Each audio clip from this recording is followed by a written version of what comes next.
Pastor Praveen వివాదం కొత్త మలుపు తిరుగుతుంది. వాస్తవంగా వారి మరణం అనాల, కానీ వివాదం దగ్గరికి ఎందుకు వచ్చిందంటే దాంట్లో ఎవరో హత్య చేశారు అన్నటువంటి దాని మీద ఇప్పుడు డిఐజీ తాజాగా దాని మీద స్పందించారు.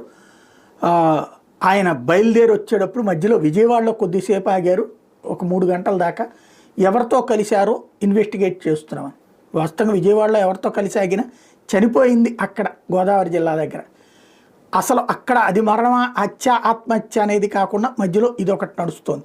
ఈలోపు అసలు ఈ పాస్టర్ ప్రవీణ్ని బెదిరించింది ఎవరు బహిరంగంగా అంటే షమీ, ఎవరైతే ముస్లిం మత ప్రబోధకుడిగా ఉన్నటువంటి ఆయన ఆ మధ్యకాలంలో ఈయన ఈ ప్రవీణ్తో వచ్చిన బాధ ఏంటంటే హిందూ దేవీ దేవతలనే కాదు అల్లాని ముస్లిం మతాన్ని కూడా తీవ్రంగా అవమానిస్తా మాట్లాడతాడు. అలా అవమానించిన సందర్భంలో దాని మీద తీవ్రమైనటువంటి